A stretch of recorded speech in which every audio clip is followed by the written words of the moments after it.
Hi, I'm Joe and you're watching GoonerTube, and this is another one of those Gooner Talks videos that we've been bringing you over the last few weeks. And this is post Manchester City away. Now I'm joined by Dawse. Hello Dawse, how are you, mate?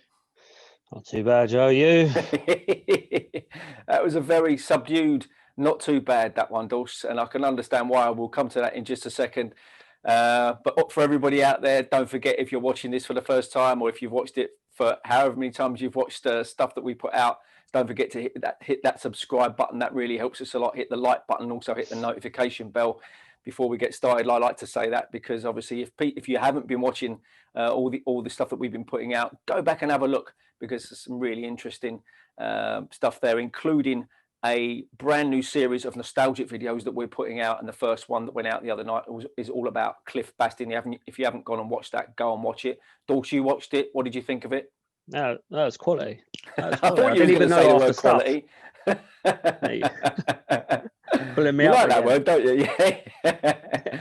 No, you didn't even know half the stuff that No, I didn't even have a clue.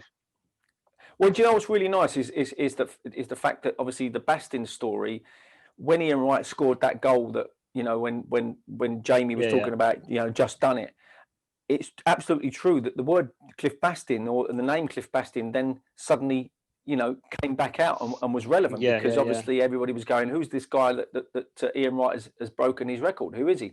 So a lot of people probably would have gone and found out a little bit more about Bastin at the time. I mean, you would have been a very young lad at the time, so you probably wouldn't even worried about it. But I was taught about Cliff Bastin from a child, because you know, my dad's been going over there since the 1950s. So, you know, it was I suppose it was only right that he would have told me about someone that, you know, that wouldn't have been prominent at the time he started going, but he would have definitely known about a lot more than I did. But it's nice to know that it was received quite well, and it's doing really well. A lot of people are going and watching it and learning a lot from it, actually, you know, which is really, really good. We've got lots more of those coming up. But anyway, let's talk about Manchester City today. Now, there's a game that we were all really looking forward to. The Thomas Partey deal had gone through. I did a Gooner Talks thing with H, and we talked about Partey. And I must mention just quickly, at the end of that segment, we had a little muck about, and Kaya, you know, the one and only Kaya, who you've seen on GoonerTube, left it in as a joke to play on me. So I tried to play a joke on him. He played it back on me and left it in. So if you see us become human at the end of that segment, that's what it is.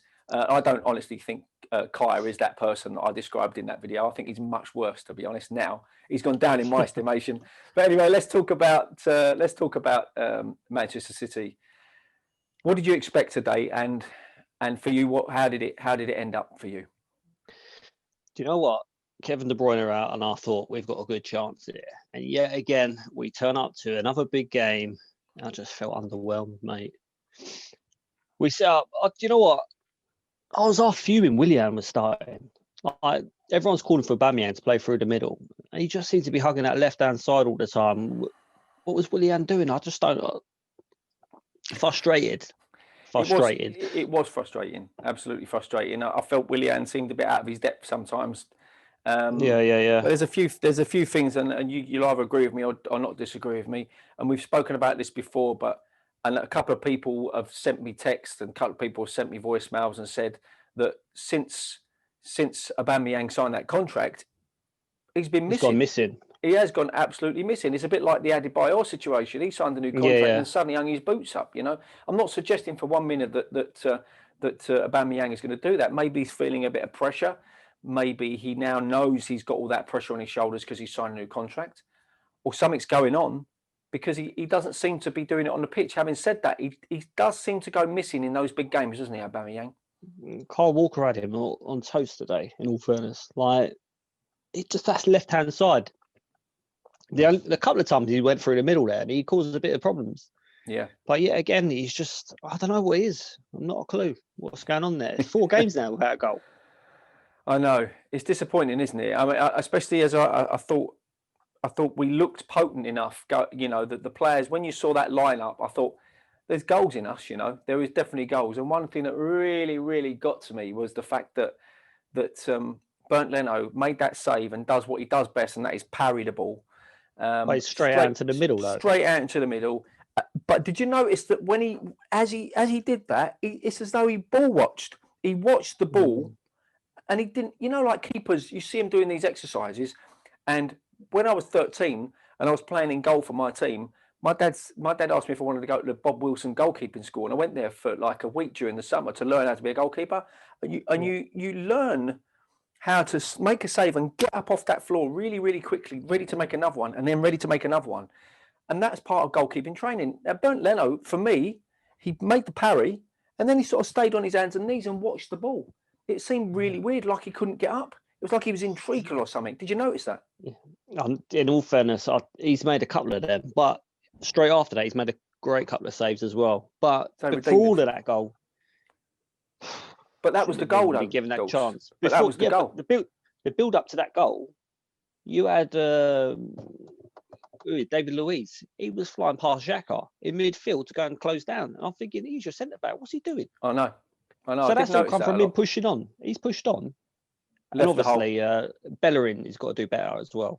Yeah, I mean, I thought Bellerin didn't have such a bad game, and I thought he played quite well, and I thought Tierney played really, really well. But you're right, yeah, Kyle Walker did have a Aubameyang in his pocket, and what I did notice as well is that we're always going to be biased, aren't we? We're always going to think every time we pick the ball up and look like we were going to go forward with it, Man City just sived one of our players down. Did you notice that as well? There was this sort of this fouling technique that they were doing. They were getting in the faces of people. Aguero putting his hand on the shoulder of the lady linesman and all that sort of thing. Yeah. And nothing happened. It seems really weird, almost like they're protected in some way. Yeah, I don't know, they were playing back three, weren't they? And at the times when we had the ball, there was massive gaps between their three at the back. Yeah. And literally, I think that final third, we created a few chances, but you need to take them, especially when you're going to the top boys, you know what I mean? Yeah. And it was, I don't know, it's just frustrating. It's really, frustrating. We done all right. That's the thing, we didn't go there and get absolutely hammered. We created chances, just taking them. But I mean, those two chances, the two big chances we had in the first half, they were big chances. I mean, the Saka one, and coming off the keeper's shoulder, he only had to lift it about another 2 or 3 inches above the keeper, and that would have gone in, wouldn't it? And it would have been a 1-1. City would have. I mean, they attacked a lot, but I think they would have attacked more, which would have left gaps for us more. But I don't know. I don't know. We sometimes we just looked lackluster in the final third. Whether that was just ideas, it looked like. Yeah, it's like we ran out of ideas. But whether that was just City doing what they do best, you know, and they were frustrating the life out of us. They were really working hard to stop us playing. You could see as soon as we got the ball, there were 2 banks straight away. You know, they knew what they were doing. And this is City we're talking about now, isn't it? This is a Guardiola team. So you know, we've got to take a little bit out of that. I mean, do you think? No, you know what you're going to get with City though. You ain't going to have time on the ball. They're going to be pressing you all over the pitch, even from the back to going forward. But a couple of things. Penalty. Surely that's a penalty, no? Yes, that was definitely a penalty. Anywhere outside the box, whistle gets blown for that. Absolutely. So I don't know how I think they were saying in the commentary they checked it once, didn't even go back for a second viewing. And also, did you notice that foul on Tierney? It was very, very cynical. I can't remember who it was now. Down the back of his calf. Yeah. Well, he sort of went down the back of the Achilles, just down the calf and the Achilles, and we were all shouting at that. That was kind of weird because he got a yellow, but a little naughty one. But they didn't want. It's as if there's times when VAR doesn't come into it. And the Tierney one where he came across and he kicked the ball against the player and it went off for a corner. That was right near the end. That could have been the difference. Exactly. That could have been the difference between us scoring a goal and not scoring a goal. And the referee gave a goal kick. And you think to yourself, well, if everybody was shouting for it and everybody at home could see it, why wouldn't VAR then say to the ref, actually that went off for a corner? Surely is that not inconsistent? Because that ultimately could have cost us the chance of scoring a goal. Listen, after today's games with VAR, have you seen the Liverpool? Jordan Henderson goal. You know what I mean? So these things are happening. It's not just us. At the end of the day, it's just, in all fairness, they need to just do away with it. Just get rid of it. Put it in the bin.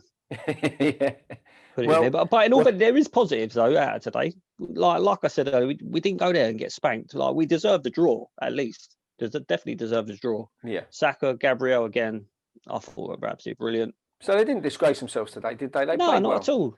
They played well. I mean, we had somewhere like 50% possession in the second half, along with them. You know, so I mean, it's not. I think that was just in our midfield and defence, though, wasn't it? We weren't going forward.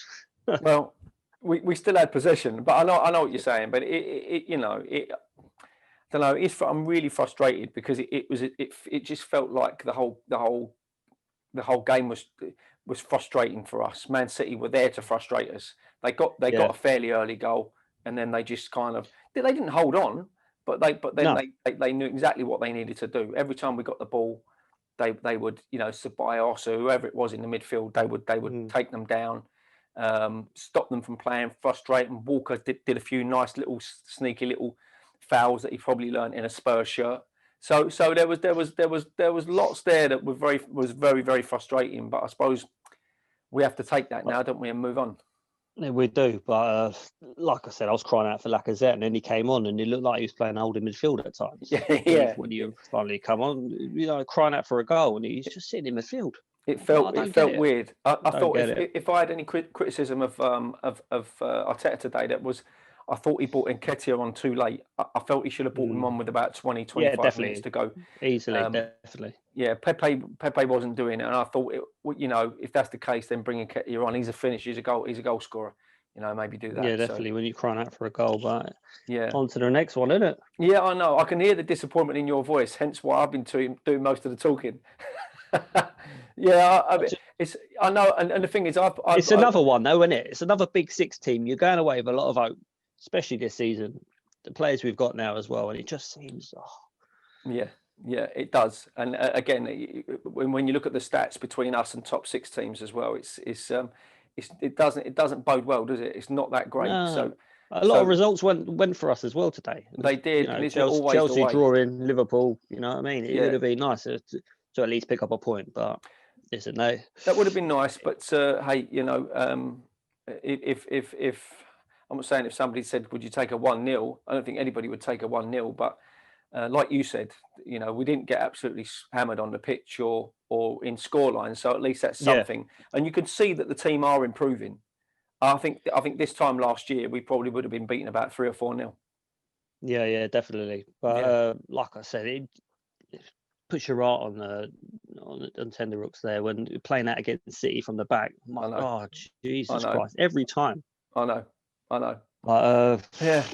I can see how disappointed you are. I used to play football with you, and whenever we got beat, you used to go very, very quiet. You wasn't one of the loudest. You was loud on the pitch, but afterwards you'd go very, very quiet. I remember putting my arm around you a couple of times and seeing if you was all right, because you was a young lad then, and I knew can't stand losing. That's all it is. You was a real winner, and if you lost, you used to go very, very quiet and you used to get very, very upset. But as Arsenal supporters, we're exactly the same, aren't we?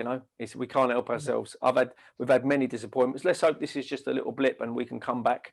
And just quickly before we go on Thomas Partey, he only got about 8 or 9 minutes at the end.